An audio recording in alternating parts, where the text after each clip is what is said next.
اور میں خود جانتا ہوں جو لائسنس ہوا. میں آپ کو ایک اور ایگزامپل دیتا ہوں. ایک سرکاری ڈرائیور جس کو میں پرسنلی طور پر جانتا ہوں, وہ پچھلے 25 سال سے ڈرائیونگ کر رہا ہے. وہ ٹیسٹ پاس کرنے گیا, انہوں نے فیل کر دیا. اس کے 5 دن بعد اس نے 15,000 روپے دیا, وہ پاس ہو گیا. جب آپ کی انرولمنٹ جو ہے لائسنسنگ کی اس طرح ہوگی تو سڑکوں پہ وہی کچھ ہوگا جو ہو رہا ہے. موٹر وے کے اوپر مطلب آپ بالکل صحیح صرف جسٹ ون ایگزامپل, موٹر وے کے اوپر پرابلم یہ ہے کہ میں ایون نمبر کے بغیر بھی گاڑی لے جانا چاہوں تو بڑا مشکل ہے. سو یہ وہ رولز کی انفورسمنٹ ہے. باقی آپ کی بات درست ہے, میں اس سے بالکل 100% متفق ہوں. بالکل ٹھیک. عظیم چودھری صاحب, یہ جو ہائی وے اتھارٹیز ہیں یا ہماری سڑکیں ہیں, یہ کوئی چھوٹے ادارے نہیں ہیں, بہت بڑے ادارے ہیں. پولیس کو دیکھ لیں, موٹر وے پولیس کے اپنے بجٹ ہوگا, یقیناً فنڈ ہے اس کے پاس, اور جس طریقے سے پروفیشنل انداز میں چلتی ہے, اسی طرح ہائی وے پولیس کے بھی. سو این ایچ اے ایک تو کہ خاص صرف یہ ذمہ داری کہ انہوں نے سڑک بنائی ہے, اس کی مینٹیننس انہوں نے کرنی ہے, یا جیسے سکلین صاحب بتا رہے تھے کہ جو روڈ سیفٹی ہے اس میں بھی ایسے اداروں کا رول ہونا چاہیے کہ ان کی سڑک پہ ایک چیز جا رہی ہے تو اگر اس میں ان کی کسی بھی طرح انوالومنٹ ہے, چاہے فنڈز دینے ہیں یا آپ نے اور کوئی کام کرنا ہے. بہت شکریہ.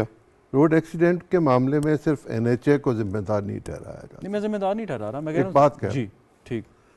اور اس میں باقی اور دیگر معاملات شامل ہیں, لیکن این ایچ اے سے تو یہ سوال میں پوچھنا چاہوں گا, اور سکلین صاحب اگر جواب دے دیں تو بات اور آگے چلی جائے گی. وہ یہ کہ جہاں ہائی وے بنے گی اس کے دونوں سائڈز کی 220 گز جگہ جو ہے وہ این ایچ اے کی ہوتی ہے. ٹرو.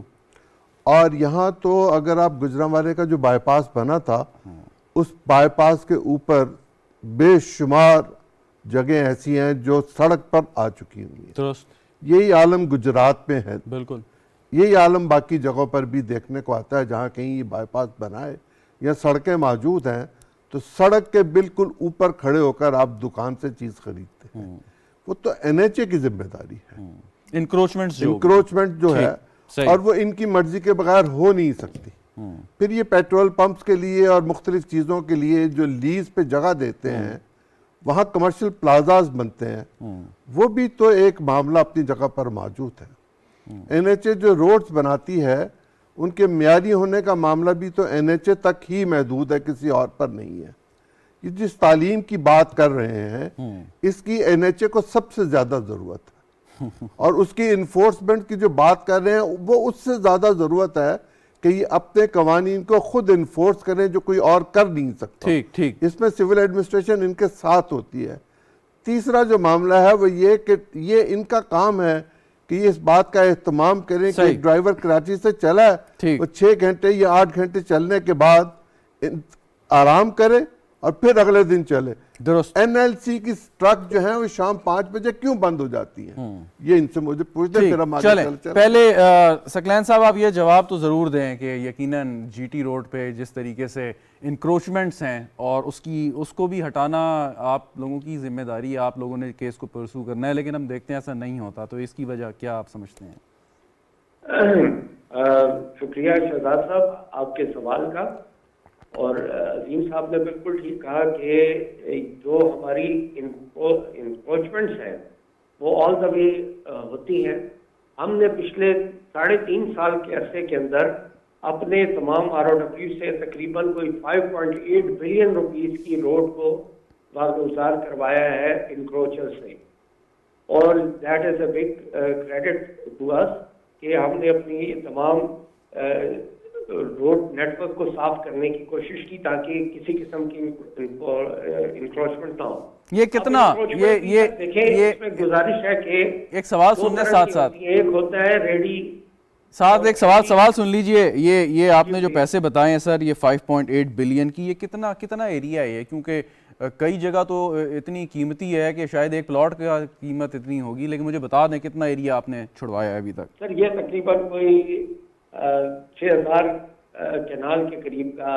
6,000 کنال. جہاں ان کا آفس ہے اسلام آباد میں, اس کے آمنے سامنے کیا حال ہے؟ جی سکلین صاحب. اچھا میں اسی پہ آتا ہوں سر. جی. تو انکروچمنٹ جو ہے وہ 2 طرح کی, جیسے میں گزارش کر رہا تھا کہ ہے, ایک ہوتی ہے سافٹ, ایک ہوتی ہے ہارڈ. سافٹ وہ ہے کہ روز ایک ریڈی لے کے آ گئے اور جب ہماری انفورسمنٹ کے لیے کوئی گئے, انہوں نے صاف کرنے کی کوشش کی تو وہ وہاں سے چیزیں لے کے ہٹ جاتے ہیں, اور اس کے بعد کچھ